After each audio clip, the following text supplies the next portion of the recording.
Poetas diversos, voces de aquí e de alá, cara a cara xuntas. Poetas diversos.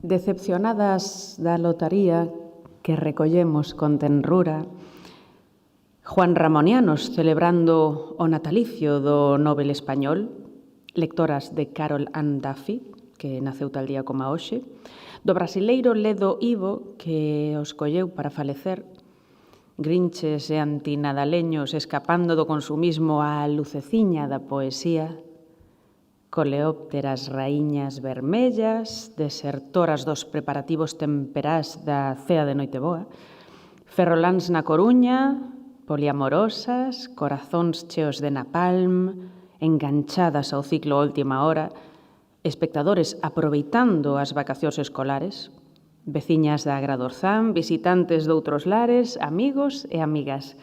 Benvidos, benvidas á última sesión de 2024 de Poetas Diversos, o ciclo promovido polo Concello da Coruña que reúne mes a mes unha voz en galego e outra de fora de Galicia.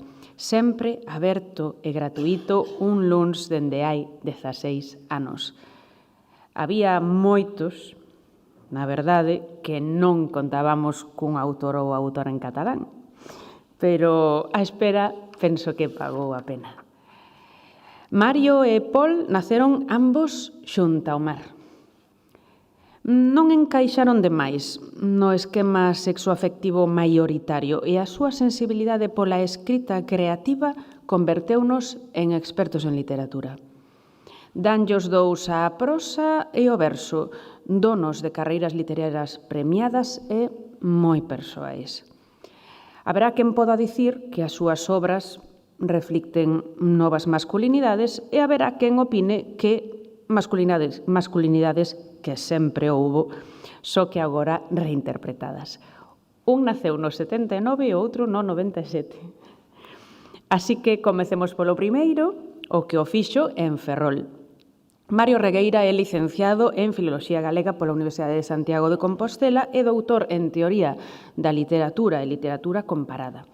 Comezou colaborando con distintas revistas literarias, algo que nunca abandonaría, e deuse a coñecer en 2004, xa hai 20 anos, claro, como autor de relatos e 2 anos máis tarde como poeta.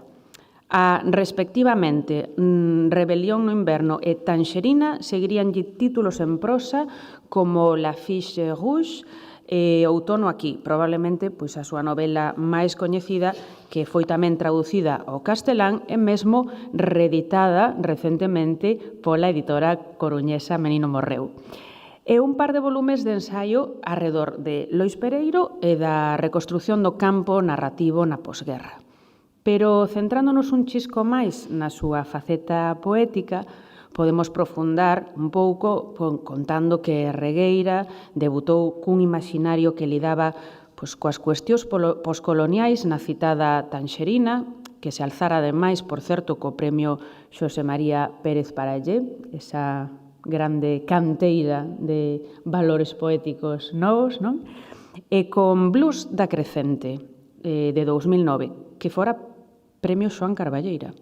No ano 2012 aparece O silencio, lectura sobre as macro e microviolencias feita desde a consciencia da crise económica. O seu último libro de poesía é Marco Livorno, que foi de 2020, que ademais acadou o premio Illas e Sargas de Poesía Erótica, onde as paixóns queer conviven nun escenario de barrio obreiro e amor polo fútbol. Así se foi construíndo unha obra moi versátil na que a anunciación poética adoita pasar por unha voz dobremente ficcional, unha voz da outredade, abondo afastada, digamos, do suxeito biográfico do autor, pero que non por iso reflicte menos unha comprometida lectura da realidade.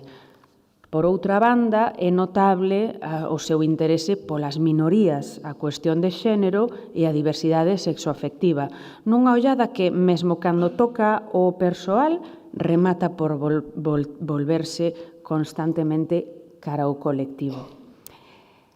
Estudoso da literatura e autor premiado, ademais dos galardóns que xa mencionamos, colueiro rei de narrativa curta e co de xornalismo do mesmo nome, Mario Regueira ven nos últimos anos destacando na súa faceta tamén de crítico literario, tanto no ámbito xornalístico, con columnas e recensións, como no académico, onde ten estudado cuestións como a literatura de posguerra ou a ficción científica.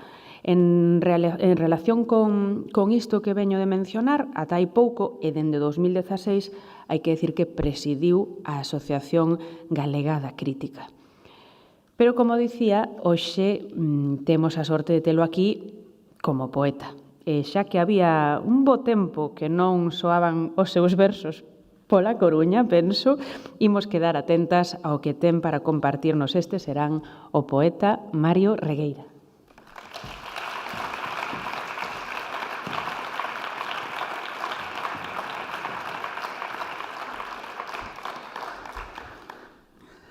Ben, boa tarde ou boa noite, boas festas. Eu a verdade é que non calculaba de ninguna maneira estar aquí un día 23 na Coruña recitando, pero é un inmenso prazer volver sempre a esta cidade que foi miña tamén nalgún momento, que teño totalmente integrada tamén na miña biografía, chea de boas lembranzas.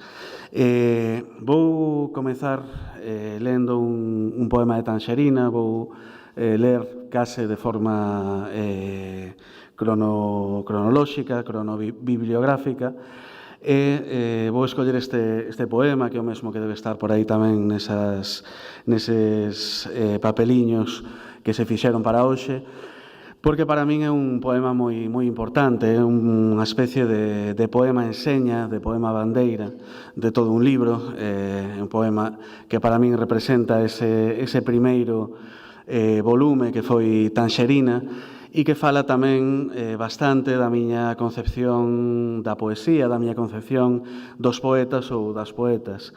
É un poema dedicado ao poeta francés Arthur Rimbaud, é un autor que eu lín prolíficamente na miña adolescencia, na miña formación, un autor que estaba un pouquiño máis se cadra no mundo da cultura popular do que está hoxe. Acababa, por aquela época, fixerase unha película con Leonardo DiCaprio, se non lembro mal, e todo o mundo sabía quen era Arthur Rimbaud, e é un destes poemas, é un destes poetas dos que se ten dito moitas veces que deixou de escribir aos 18, 19 anos e que deixou de escribir cando todo o mundo debería ter deixado de escribir poesía. Hai unha poesía da adolescencia e hai moita xente que di que, Rimbaud é o poeta adolescente por antonomasia e que, de alguma forma, todos os poetas, todas as poetas deberán ter parado na súa primeira mocidade. O que non se conta é que Rimbaud deixa a poesía porque marcha a África, onde vai traballar de traficante de escravos e traficante de armas. Rimbaud deixa a poesía para converterse noutra cousa, converterse en algo absolutamente envilecido. E de alguma forma é disto do que fala este poema, que imagina unha noite nesa casa inmensa, unha casa preciosa, buscada en internet, que el construiu en Arar. Eu tive unha paixón que sobreviviu ao mato, pero non atoparei camas nesta casa inmensa, onde crepita o cancro que te reventou, mentres ti botabas mando cinto para palpar as moedas entre lóstregos daquela noite. Un franco para cada soldado.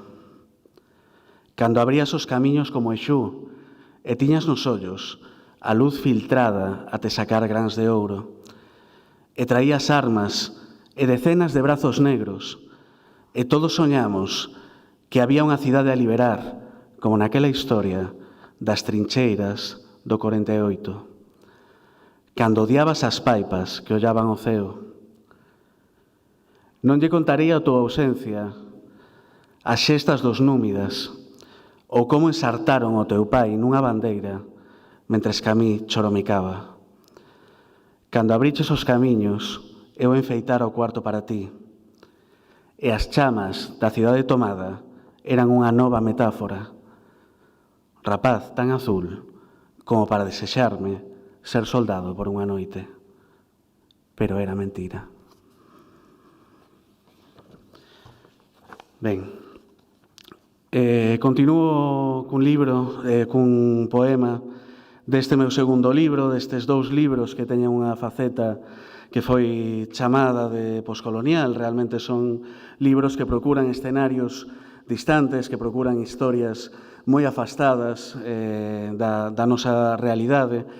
E se o primeiro era un libro fundamentalmente norteafricano, era un libro que nos levaba cara ao sur, este segundo está ambientado na cidade de Nova Orleans, no sur, noutro sur diferente, no sur dos Estados Unidos, dialogando tamén con algúns dos seus mitos. Un deses mitos é o mito de Marie Laveau. Marie Laveau é chamada a raíña bruxa de Nova Orleans. Foi unha muller que soubo vivir nunha sociedade que a tería condenado por moitas das súas identidades, entre elas pola súa mestizaxe, polo feito de ser unha persoa mestiza, e que amañou para transmitir o seu papel de bruxa da cidade a súa filla, e din que pode ser que tamén a súa neta. Por tanto, existe a lembranza ou existe a lenda de que viviu case 200 anos. Aínda hoxe é un espírito moi forte dentro da cidade de Nova Orleans, e eu xoguei a inventarlle unha paixón, eu xoguei a inventarlle un amor. E unha das cousas que se di é que Marie Laveau, ademais de danzar con serpes nos sombreiros, tamén era lésbica, gostaba de outras mulleres. O seguinte: coidémonos de min mesma, amor, da sombra ululante que desprende o meu corpo, das agullas que cosían os mandados da miña nai e que prenden da miña boca como ameazas, do anel que mandaches mercar e do mercurio para limpalo, da brandura das camisas escurridas no río, do propio río e da oleaxe do meu sangue, a mesma que sente a dos panos estrados na erva. Coidémonos de min mesma, ti que aprendiches a domar serpes, e eu que medrei entre os berros dos paxaros, incendios, catinga e sangue queimado, poutas dos brancos e rapaces a cabalo, fermosos como a promesa da liberdade ou a palabra do sacrificio. Ben, vamos seguir. Escollín, é moi difícil escoller dentro da miña produción poemas que non teñan, que non estean enunciados desde a voz de personaxes ou desde a voz, sobre todo, de personaxes femininos. Considero que a poesía, entre outras cousas, serve principalmente para iso, para colocarnos no lugar de outras persoas, para colocarnos no lugar de outras identidades, para tratar de entendelas e para tratar de ver o mundo desde os seus ollos, de alguma maneira para ser elas en algún punto dese percorrido, para vestir outros traxes, de alguma maneira, para travestirnos, para tratar de ser outra serie de cousas, outra serie de identidades que aquilo que nos foi dado ser. Este outro poema que traio, que abre cunha cita de Silvia Plath, que fala de 5 bolas, sempre entendín que eran 5 balas de canón, que dites 5 balas para xogar con elas, meu amor, ata que o ceo caia. Este poema fala realmente da situación das mulleres nos contextos de guerra, da situación das mulleres fronte a esa outra cousa tan diferente dos mundos que queremos construir como é a propia guerra. Di da seguinte maneira: Para min naciches cando aínda se podían atravesar pontes, cun libro baixo o brazo e unha promesa. A túa cabeza ten dous soños. Un chamase Stalingrado, o outro suma diminutivos ao nome que escolleu meu pai. Os dous están feitos de ruínas. Nas rúas dos dous combátese até o último home, até a última muller. Os dentes e as promesas rompen dun xeito similar, pingan polas comisuras que as conteñen. Din que debo laiarme contra a túa marcha ou contra o conflito. Volver o vello camiño común das cantareiras medievais. Ser Troiana ou Penélope, calquera papel tramado no albor deste tempo. Pero só podo pensar no disfraz de campesiña da camarada Palichenko, no ferro ucraíno do seu pulso, nos seus centos de puntos vermellos. Tan sutil como nunca foi a paixón, eu querería que o último reventase sobre a túa fronte espida. Déronche 5 balas de canón brillantes para xogar a ser Deus. 5 balas, meu amor, para lanzar contra o ceo do leste e esnaquizar Troia dunha vez por todas. E vas xogar con elas como un neno fermoso, até que o ceo se derrube sobre ti. E o gallá morras sen ver as pontes que chegan aos peiraos. E nunca máis circundes coas túas cadeas, Saxonia ou Coventry, a miña prisión de séculos. Ben, do mesmo libro deste poema, que é O silencio, que é esa reflexión sobre a guerra, un libro composto sobre todo entre 2008 e 2011, que é cando apareceu publicado, onde a guerra non era só a que enviamos polo telexornal, que é algo que podemos continuar a ver agora, non eran só esas atrocidades, senón que eran outro tipo de atrocidades as que estábamos vivindo como sociedade, eran outro tipo de baixas, eran outro tipo de cousas terríveis que nos estaban acontecendo e que estaban vinculadas a esa crise económica, a esa crise que foi que finalmente pagamos as de sempre, pagamos as persoas con menos recursos económicos, as persoas que en xeral estaban máis desatendidas ou con menos opcións dentro da sociedade. De alguma maneira, esa guerra que rodea o libro ten esas dúas dimensións. Pero neste O silencio aparece un heroi de guerra, aparece un heroi absolutamente improbável de guerra, que é Alan Turing. Alan Turing é unha persoa a que iremos dando, creo que, máis importancia aínda conforme pasen os anos, porque é unha das primeiras persoas que investigou a intelixencia artificial e en que medida unha máquina podía ter sentimentos ou podía ser confundida cun ser humano. Chámaselle aínda o test de Turing a unha proba que mide precisamente isto. Turing, eu sempre digo que é a persoa que gañou a Segunda Guerra Mundial, ou unha das persoas que fixo posible dunha maneira central gañar a Segunda Guerra Mundial. É a persoa que descifra as máquinas Enigma, é a persoa que desvela todos os secretos dos nazis, e unha vez retirado, un día, que nos anos 50, anos 60, rouban a súa casa. Rouban a súa casa, el chama a policía británica, el vivía na cidade de Manchester, e a policía británica entra a investigar e decátase de que nesa casa vive outra persoa máis. E decátase de que esa outra persoa é un home. E decátase de que ese home é a parella do heroi de guerra Alan Turing.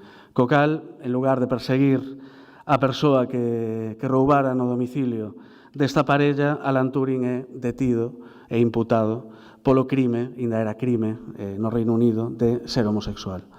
Entón, este poema está inspirado por esa imaxe, por esa figura, e comeza da mesma forma que comeza o discurso co que nos 2000 e pico se tratou de devolver un pouco da dignidade. Un discurso que comeza dicindo merecías algo mellor, mereciches algo mellor. O poema di así: claro que merecías algo mellor. Esta luz, por exemplo. A loita que non cesa e que nos mantén vivos e atléticos, imparáveis, extenuados, en constante progresión cara a vitoria final. A maxia dos números, mazás en pleno inverno, cuartos escuros e a teoría do caos, bolboreta, area aleatoria sobre o peito espido, cordas e un outro mundo, con leves variacións, respiración diaria, amor medrando, como caramuxas na secuencia de Fibonacci, até un final, pausado e calmo. A lembranza inapagável da Kriegsmarine afundindo, bombas de Palenque cada ano, e ser coroado, Señor dos mares. As tripas do reloxo de Deus, todos os enigmas abertos como as rosas abrochando. Deus e os seus ministros, atados de mans, no lugar máis escuro da galaxia. Algo mellor. Cianuro. Aproximadamente a metade da poboación é capaz de percibir o cheiro dun envelenamento por cianuro nos restos dun cadáver. Un aroma inconfundível a améndoas amargas que, porén, pasa completamente desapercibido para o resto das persoas, como se a sensibilidade fose unha cuestión xenética ou un don maldito. O inimigo, azul prusiano, nunca foi derrotado. Vivía no medio de nós, latía dende as vellas pedras, e alí criaba os seus ataques na humidade do chan. Caeu a súa cabeza e a espada pasou de man en man, como só debera facelo a vida. A pantomima de Deus, baixo o pano, e seguimos envisgados de azul até o fígado. A agulla sobre a pel castigada, coa que as bestas queren, de novo, que sexamos aínda máis homes. Repasaremos o oco que deixaron os teus dentes na mazá, a maxia das preguntas en resposta, contendo o alento, porque todos quixemos algunha vez deter os alemáns, morrer como princesas.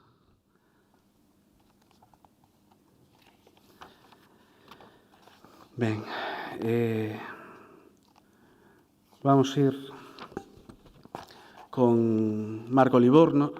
Marco Livorno é o meu último libro publicado, libro que gañou o premio Illas e Sargas de poesía erótica, e é un libro que é un pouco un divertimento, unha provocación. En algún momento pareceume extremadamente divertido mesturar o imaginario dunha erótica homosexual, realmente dunha erótica bisexual, co imaginario do fútbol, co imaginario das hinchadas de fútbol. E eses dous universos combinados creo que son unha especie de bomba de reloxería. Unha cousa que me dixeron cando gañou o premio foi que unha das persoas do xurado nin sequera o lera porque viu que era de fútbol, entón, por tanto, pa que? Non? Hai anos podía ter sido ao revés, non? Podía ver que non eran paixóns canónicas ou non eran paixóns dentro da norma e podía telo desprezado por iso, non? Creo que o xogo da provocación vai un poquinho por eses dous lados. Marco Livorno é un personaxe italiano que chega á miña cidade, a Ferrol, para poñela patas arriba, para facer que a xente faga cousas que nunca antes fixo. Vou ler dous poemas, vou comezar con este que se chama As amantes, e que di así: só é certa a paixón das amantes, a súa urxencia no encontro, os corpos evocados que, como nun milagre, aparecen na maravilla encarnados diante de nós. E non hai máis verdade que os arquexos, as palabras entrecortadas ditas nun murmurio, as miradas de recoñecemento que crean un subtexto indescifrável, un código esguío, co que sacar a luz os prodixios do mundo, no momento preciso. Así brillan os nosos ollos, Marco, sacrificando tempo e materia por un ben maior, precipitándonos en remuíños, foxas, abismos, dos que saír cun puño erguido, fermoso e pleno, como un orgasmo acompasado. Non hai máis certezas no mundo que as que brillan no fondo dos ollos das amantes. Nas súas pupilas hinchan escuras as interrogacións, ao primeiro raio de luz, tenteando o futuro incerto, o avalo sísmico, a revolta presentida e acariciada en horas en guía baixo as sabas. Por iso amo esta cidade, Marco, porque aprendín a mirala cunha pregunta no borde dos beizos, cun acaso que brilla vermello como a paixón ou o sangue das revoltas, e que, como as promesas das amantes, palpita sempre nunha esperanza asediada. E ben, vou continuar con este outro que se chama Tres, e que escoitei ler unha vez a Pablo Rodríguez de Leite Edicións, e creo que nunca conseguirei recitalo así que vou tratar de aproximarme, porque é un libro ademais que un poema ademais que se pode dramatizar. A historia deste poema está inspirada no evento do terceiro home ou do cuarto home. Isto é algo que lle aconteceu ao explorador británico Shackleton cando nas illas de Xeorgia do Sur, a piques de morrer cos seus compañeiros, avanzan entre o xeo e nun momento un deles dille: creo que temos unha cuarta persoa detrás de nós. Iso pasou moi rapidamente a poesía, porque é unha imaxe moi poética. Os anxos da garda, o feito de ter sempre alguén velando por nós, os fantasmas das persoas que coñecemos, encaixa moi ben dentro diso. T.S. Eliot incluíu nun poema onde xa non é unha cuarta persoa, senón unha terceira, non? Onde se pregunta quen é o que está entre ti e eu, porque cando miro sempre estamos ti e eu, pero eu noto que hai unha terceira persoa. Entón, con ese xogo do 3 e do 4, é co que eu construo esta imaxe, esta escena de Marco Livorno, onde hai tres homes xuntos. O mundo está deseñado para dous. As feiras, as estancias cenitais, as noites de hotel e, sobre todo, as camas, porque o espazo é algo parcelado polo que pagar. Por iso non cabemos neste leito. E algún de nolos tres é unha sombra, Marco, un fantasma presentido que baila contigo e comigo, unha coreografía improvisada. Na esplanada do Peirao hai quen cree que a orixe da homosexualidade é simple, unha pura matemática, unha imposibilidade, unha ansia por resolver unha conta sen solución. Pero nós somos xenios, coas dúas mans ocupadas, facendo quendas coas bocas, revolvéndonos, procurando a curva tripla que a xente do pasado debuxou sobre as pedras para que nunca esquecésemos a aritmética simple que o universo ofrece. O somier alugado renxe con tanto corpo en riba. Ti fas lugar, o teu carallo erguido como unha torre que convidas a lamber. Hai un lapso das nosas vidas entre que deixamos de partillar os doces e o retorno do cuspe dos demais, os nosos beizos. As guerrillas, dis, avanzan sempre ao ritmo do máis lento. É preciso coordinarse, a marcha é longa. Camiñaremos tanto en dirección sur que daremos un par de pasos extenuados roldando o norte. Miro desguello agardando verte de pálpebras baixadas, pero os iris pérdense en algún lugar indeterminado, detrás de nós ou xusto no medio. A brancura ten a inesperada cualidade de romper dentro da mirada e queimar os ollos. O mundo está deseñado para dous, Marco, e un dos tres é un fantasma, unha proxección, unha fantasía que o rapaz loiro e eu estamos inventando para bombear o noso amor. Con sal mariña no ceo da boca e a miraxe de que nos contempla un mariñeiro italiano. Agora son eu quen o penetra, mentres os xemidos rebotan contra o teu peito. Non sabemos onde estás, aínda que de vez en cando as túas mans nos rozan con suavidade, estimulan o noso compás e escoitamos, como no medio dunha brisa, a túa voz musitando que estamos a piques de acadar o campamento base. Atordoado, hai menos dun segundo de sombra, no que creo firmemente que en realidade son eu, desde outra dimensión, nunha distancia imposible, a pesar da carne que libero aos poucos, e do golpe de tensión e vida que estremece os meus músculos. Só o teu sorriso me devolve ao mundo, e os teus ollos conteñen un destello de dor e saudade, de algo que aboia sobre ambiente denso, de líquido desexo co que enchemos o cuarto. Non somos ti nin eu, Marco, tampouco el, que sorrí e aparta o lóstrego loiro de diante da súa face. Sabes, Marco, Cando me viña e pechei os ollos, tiven a sensación de que había unha cuarta persoa ollándome, ali, sentada no teu colo. Ben, creo que non quería acabar cun poema tan porco, pero é unha forma boa tamén de acabar, deixarvos con ganas. Non calculei moi ben o tempo, creo que xa me pasei, de feito. Así que nada, moitas grazas e deixo-vos con Paul Guas.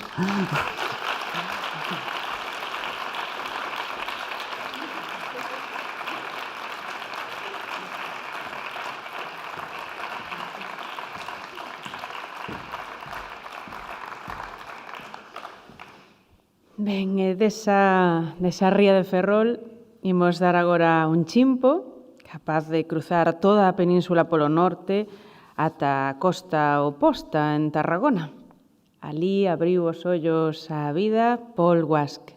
E diso haberá a próxima semana 27 anos.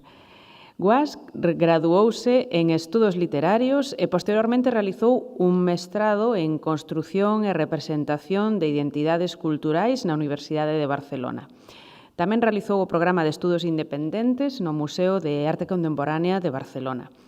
Foi profesor asociado de Literatura e Crítica Cultural na Universidade de Barcelona e investigou sobre teoría e literatura contemporáneas no King's College de Londres.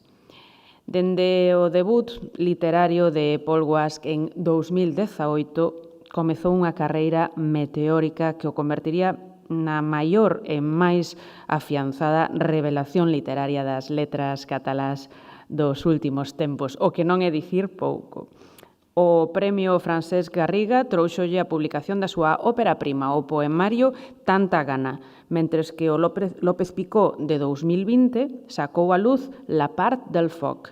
Ao ano xusto seguinte, naquel mesmo 2021, recibiu o premio Llibres Anagrama de novela por Napalm al cor, que rematou traducido ao castelán, inglés, francés, alemán ou italiano, entre outros idiomas. Só un ano máis tarde, en 2022, acadou o premio Talento a Bordo do Festival Eñe de Madrid e máis o premio 42 Revelación en catalán.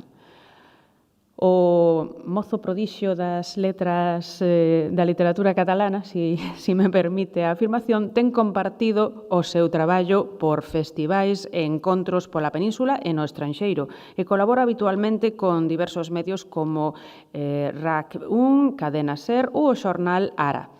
A súa última novela data deste mesmo ano, Oferta a les mans, El paradís crema. De novo, Anagrama vén de publicala en castelán baixo o belo título de En las manos, el paraíso quema. Vai ser un gozo escoitar. Estes serán a Paul Guasch.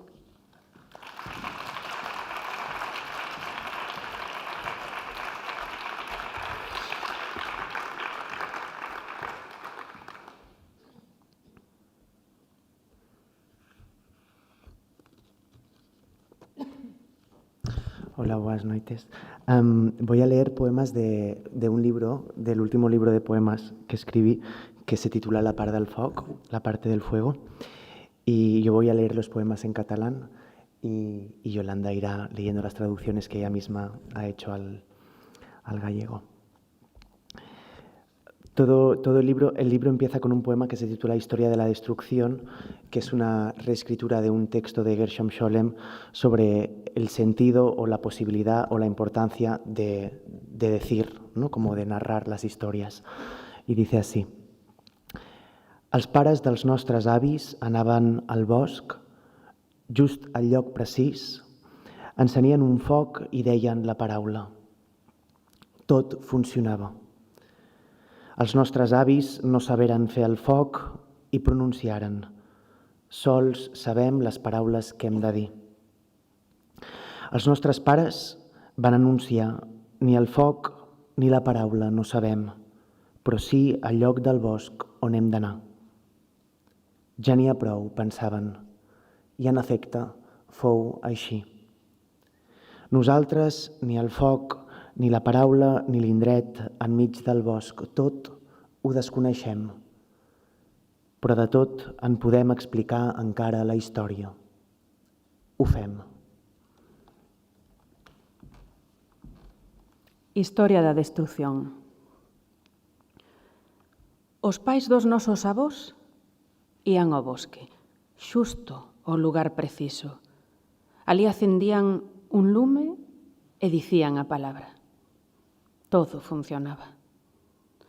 Os nosos avós non souberon xa aprender o lume e pronunciaron só sabemos as palabras que temos que dicir.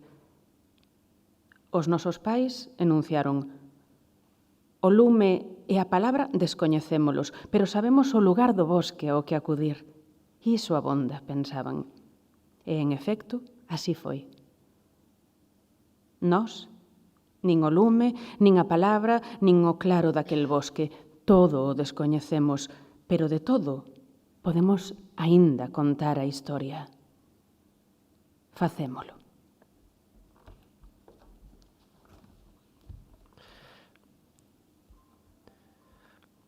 Qué bonito suena en gallego, la verdad. Gracias, Yolanda. A partir de aquí, como salen todos los poemas, que casi ninguno tiene título, y voy a ir leyendo una selección de ellos, que son todos pues, poemas sobre el hecho de decir, sobre el amor, sobre el fuego, ahí todo mezclado. Conduíem sota la pluja, de nit. Tornàvem no sé d'on encara. L'autopista era un riu, dèiem. Aquest camí no ens durà enlloc. Sobtadament vam encegar-nos amb el so d'un tro. Després, la llum del llamp. Vam situar-nos a un altar des d'on tot ho vèiem, el lloc exacte en què neix la descàrrega, aquell angle del núvol que crea la matèria informe. Teníem el xassís vibrant d'Electra, el tro i el llamp, un crit enmig la fosca de la nit, el groc mig resseguint les vies mortes, deixant de rastre pols lumínica pel riu, tenyint-lo tot daurat, ens dèiem, aquest camí no ens durà enlloc. Conduciamos baixo a chuvia, de noite, xa de volta non sei aínda de onde. A autoestrada era un río. Dicíamos, este camiño non nos a levar a nada. De súpeto quedamos cegos. O tremor dun trono, despois foi o lóstrego. No alto dun altar todo estaba á vista, o lugar exacto onde nace a descarga, aquel ángulo da nube que xera a materia informe. Tiñamos o chasis vibrante de Electro, o trono e o lóstrego, un berro no medio da fonda noite, o amarelo a medio repasar as vías mortas, deixando un rastro de pó de luces polo río, tinguindo, dourado. Dicíamonos, este camiño non nos a levar a nada.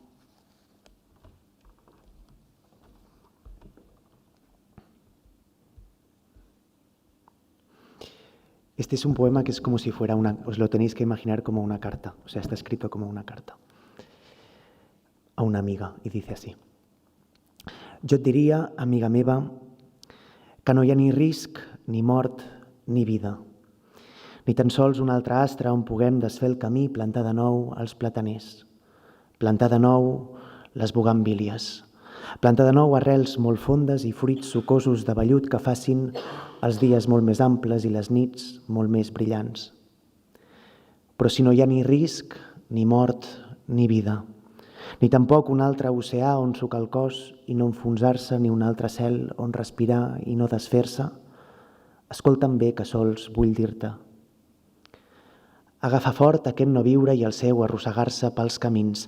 Agafa'l fort i digues, vine. Vine amb mi fins la fundària del glaciar, fins l'esvoranc del precipici, fins l'entrada del volcà, fins la punta d'aquell llamp. I quan siguem just en el límit, deixem-nos anar la mà. Temos a sorte de que este poema en concreto veu traducido ao galego polo poeta e tradutor Eduard Velasco.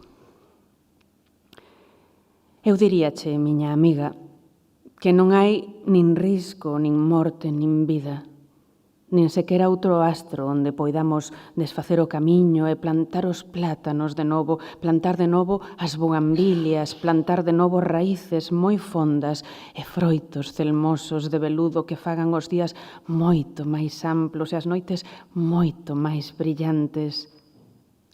Mais se non hai risco, nin morte, nin vida, nin tampouco outro océano onde mollar o corpo e non se afundir, nin outro ceo onde respirar e non se desfacer, escóitame ben, que só quero dicirche: agarra forte este non vivir e o seu arrastrarse polos camiños, agarra o forte e di: ven, ven comigo ata a fondura do xear, ata a creba do precipicio, ata a entrada do volcán, ata a punta dese alustro. E cando esteamos xusto no límite, soltémonos a man.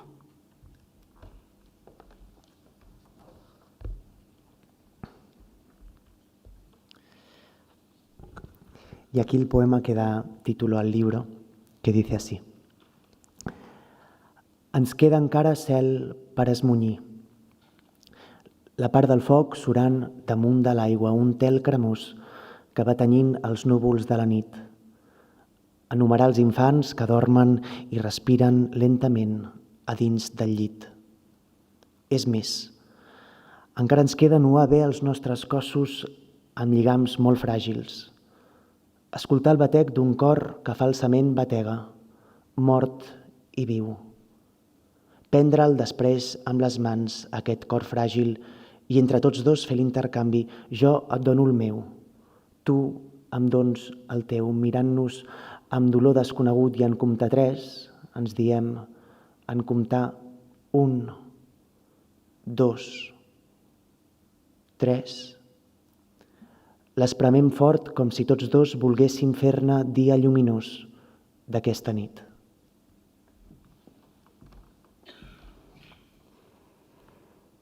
Quédanos ceo aínda do que escapar, e a parte do lume aboiando sobre a auga, un veo que, sedoso, vai tinguindo as nubes da noite, enumerar os nenos que dormen e respiran lentamente na cama.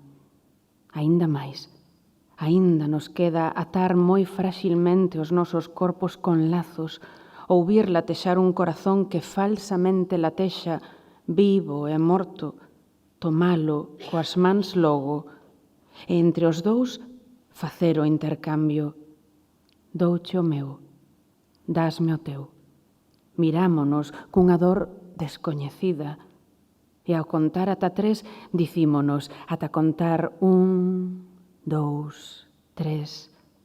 Apertámolo con forza como querendo facer un día luminoso desta noite.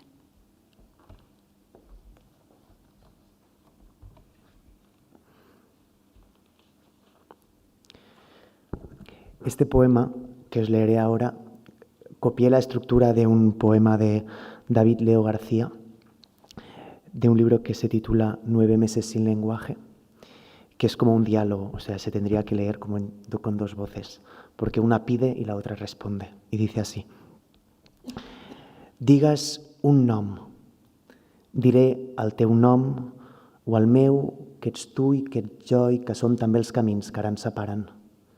Digues un món, el que s'escola vertical pels regalims quan frego insistentment tots els segles que se m'aferren a les dents. Digues un so. Diré el batec d'un peix que mor clapotejant a la coberta d'un vaixell. Digues un verb. Diré el verb viure, que és caminar i riure molt, com diu Bausà i també dic jo. Digues un do. Desaparèixer fins que del tot no en quedi res, que és el mateix que dir estimar. Digues un furt.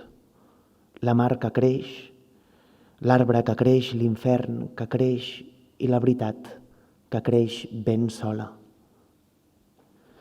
Digues un crim, el cos, la història, que és feta a parts i té deixalles i repels i es demana què li passa rere les parpelles quan s'adorm i ningú la veu. Digues un dit, el que assenyala la part de mi que deixo enrere. Jo també sóc fora de mi, i no ho dic jo, és Blai Bonet. Digues un lloc, la tremolor. Digues un dret. És mitja vida veure com dus l'eclipsi fosc i lluminós ben carregat a dins dels ulls. I digues un final. Les línies de la mà prenen dos camins que mai no es troben. Tu, el de la vida. Jo, el que diu que el meu dolor és un ocell.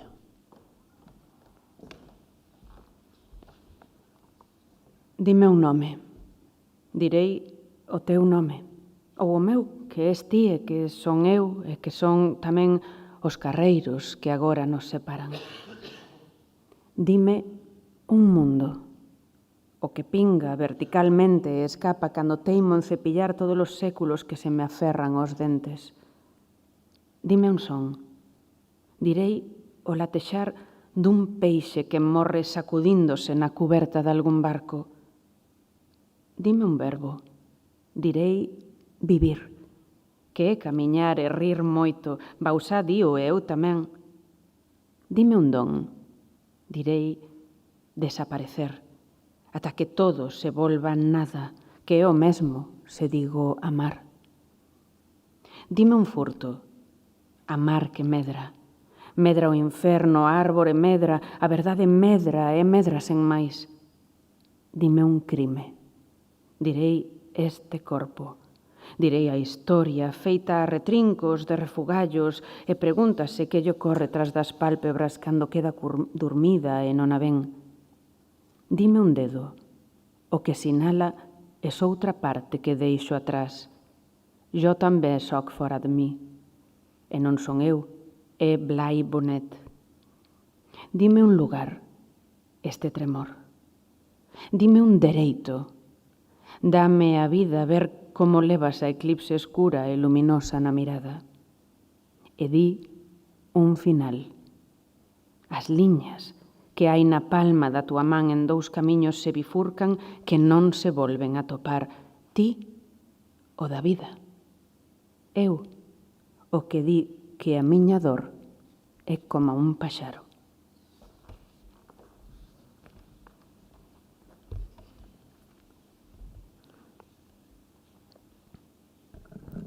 ¿Vais bien?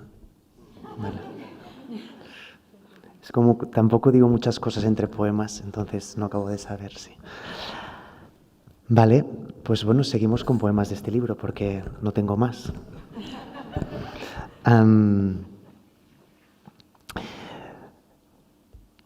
Hi ha una manera de fer que va més enllà d'aquesta nostra forma d'assenyalar els buits que deixen les coses quan les fem desaparèixer. Hi ha l'arquitectura d'aire que el talp forada sota terra i la ceguesa amb què obre camins desconeguts. Així podríem nosaltres assenyalar les coses quan encara hi són, amb la mateixa sort amb què el corc habita dins un moble que ha desballestat inquietament. Hai unha maneira que vai máis aló deste xeito noso de sinalar os valeiros que deixan as cousas cando as facemos desaparecer. Está a arquitectura de aire que atoupa fura baixo a terra e a cegueira coa que abre camiños descoñecidos. Así poderíamos nós sinalar as cousas cando están aínda, coa mesma sorte coa que habita a couza un moble que ven de despezar bulideiro.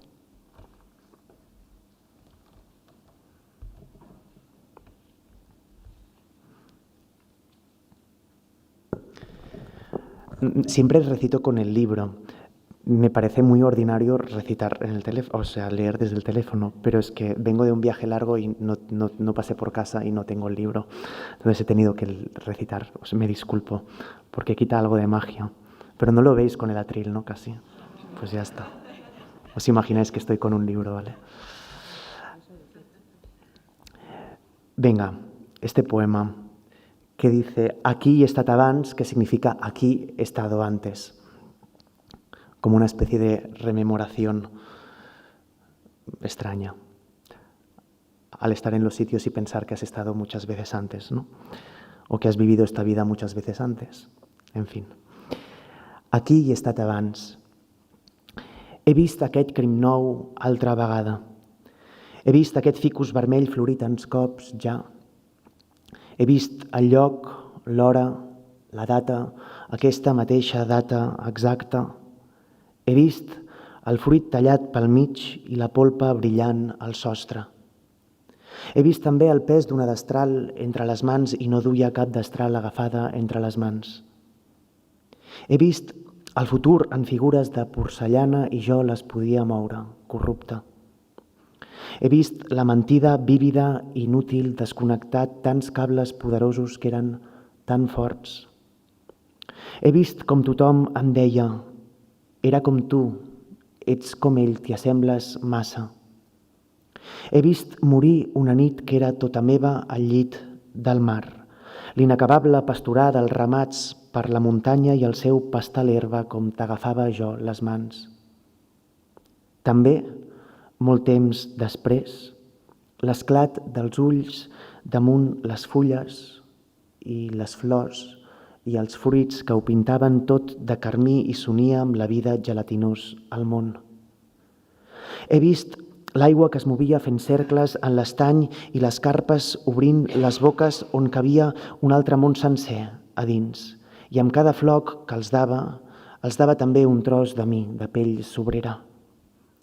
I he vist com sé que veuré quan de nou torni a ser aquí pensant sense barana, que hi ha una missió que desconec que he de complir.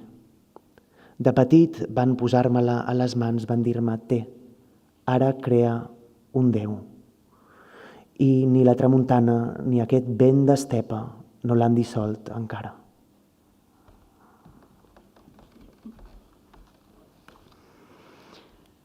Aquí xa estiven antes, xa vin o novo crime outra vez, xa vin florecer tantas veces este ficus vermello, vin o lugar, a hora, a data, esta mesma data exacta, xa vin a froita partida en dous e o brillo da polpa no teito, vin tamén o peso dunha machada entre as mans, sen ter nas mans machada ningunha. Vin o futuro en figuras de porcelana que eu podía mover corrupto. Vin vívida e inútil a mentira desconectando tantos cables poderosos que eran tan fortes. Vin como todos me dicían era como a ti, pareceste demasiado a él. Vin morrer unha noite toda miña no leito do mar, o incansable pastorear de gandos polos montes e o seu pacer a erva como che collía eu as mans. Tamén, moito despois, o brillo vivo dos ollos nas follas e as flores e as froitas, que todo o pintaban de carmín e uníase á vida xelatinoso o mundo.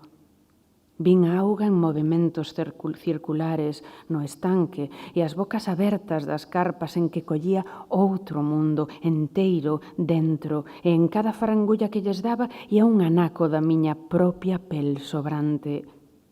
E vin, como sei que verei de novo cando volva aquí, pensando sen barandas, que hai unha misión que descoñezo que hei de cumprir. De pequeno, puxérona nas miñas mans, dixéronme, ten, agora crea un Deus. E nin a tramontana nin este vento da estepa barreron a súa traza.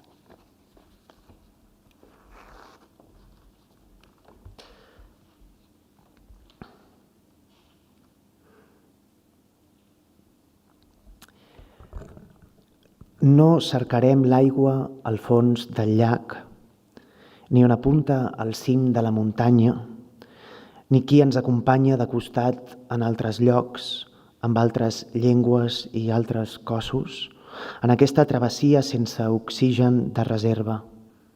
Tots els pulmons, els teus i els meus, seran Al mateix temps, l'única bossa on niaran el mosquiter, la cadernera, la merla fosca, l'estornell i el pardal bord, on creixeran el bardissar i la morera i arrelaran el saüc blanc, la glicina, el tiler i el roser vell.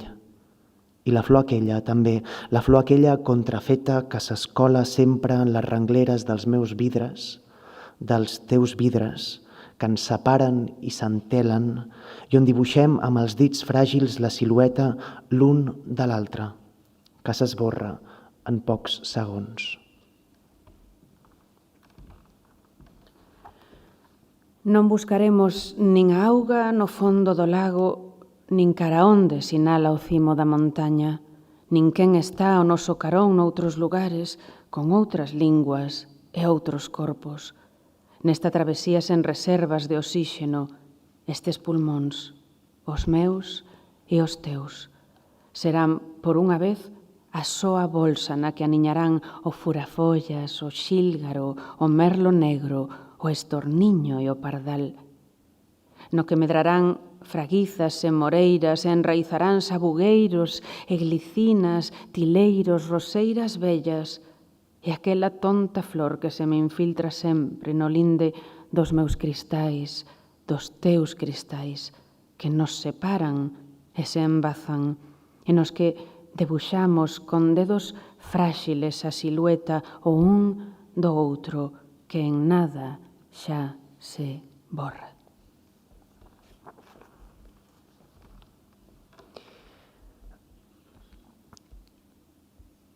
Y a los dos últimos poemas, que como son breves los leeré uno detrás de otro y así Yolanda termina, que dice así: Casaré els dies moribunds, hi haurà ferida. La porta s'obrirà, la llum més clara, i el rostre sense forma, una brasa, farà que es fongui el plor a sobre el marbre. La desfeta, una embestida, recordar. Hi ha mirada enllà, una claror on agafar-se?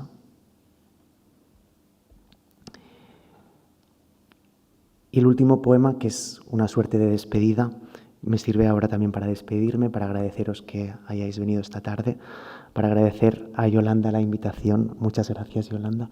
Y a Mario, pues la compañía confidente, muchas gracias también. Y así me despido. Empieza con un verso de Viñoli, de sus poemas en prosa, que dice «Quina tristesa d'avui endavant», que significa «qué tristeza de hoy en adelante». Y tomé ese verso y escribí este poema. Quina tristesa d'avui endavant el nostre tan estret cercar-nos per les pedres, entre les cases on ja no viurà mai més ningú, a dins dels escenaris invisibles que dèiem que viuríem algun dia, vés a saber com i vés a saber quan. Allí, sobre l'asfalt, col·lidits entre la grava xiulant cançons que no haurem escoltat mai. Sentir el soroll del caminar i que no siguis tu qui va buscant-me. Cap mà ja no em diu adeu si no és la teva. Gràcies.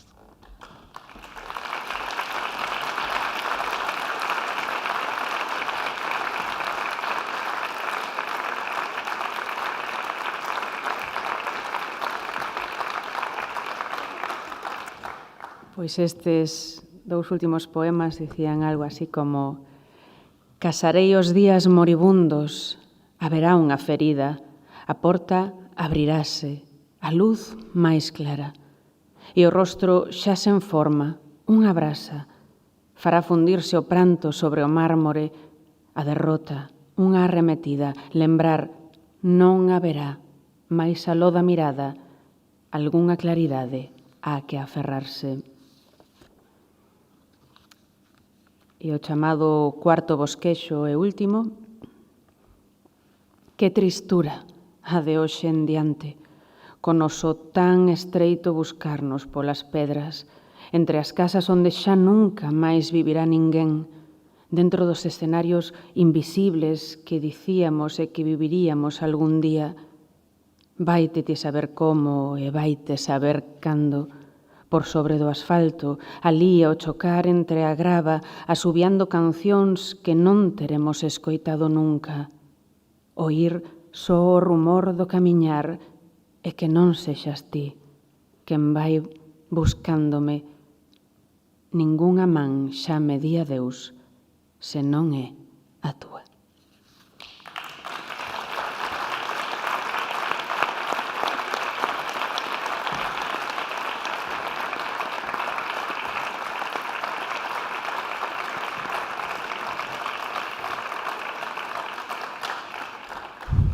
Moltes gràcies, estimat Pol, per venir fins a la Corunya a compartir amb nosaltres els teus poemes. Moitas grazas tamén a ti, querido Mario, por todas as facilidades e grazas sempre ao Concello da Coruña e ao Centro Ágora por dar acollida ás nosas citas literarias con tan bo facer. Grazas ao técnico Jesús e aos responsables do streaming, Leo e Alberto, porque grazas a eles lembrade que sempre podedes recuperar, non? E volver gozar das nosas lecturas xa penduradas en YouTube. E no coñecido pacto que Poetas Dinversos establece coas librarías de barrio, damos hoxe a benvida a un novo establecemento que chega dende o da Falperra en Sanche, aí, non? O Boquen. Así que, grazas, Carlos, por nos achegar estes libros, tanto de Mario como de Pol, que seguro que os autores estarán encantados de asinar. Se queredes solucionar, pois así como algún agasallo de última hora ou autoagasallo tamén. Grazas, sobre todo, por suposto, a vos, quen acudides só cando coincidimos con vacacións escolares ou quen nos acompañades sempre que podedes. Sodes o auténtico motor destes Poetas Dinversos. Non programamos máis que para vos. En todo tipo de linguas e correntes literarias, pero sempre, como vedes, coa máxima calidade. Non moito máis polo de hoxe, e de apuntando a seguinte cita, que será exactamente nun mes, o luns, nese caso, 20 de xaneiro, con Poéticas dialectais, a periferia da periferia. Unha exprésase no dialecto puter da lingua romanche e a outra no galego que excede as fronteiras administrativas de Galicia, o aínda ben descoñecido mesmo para nós, galego de Asturias ou galego asturiano. Falo da suiza Jessica Schwan e do flamante gañador do Premio de Poesía á Fundación Miguel Rodríguez Monteavaro. Pero ata chegar aló, só queremos desexarvos unhas festas ben entrañables en compañía de quen máis queredes e unha entrada no 2025 cargada de acougo, alegrías e boas lecturas tamén. Moi bo Nadal a todo o mundo, despidámonos de 2024 e destes dous estupendos poetas cun agarimoso e sonoro aplauso.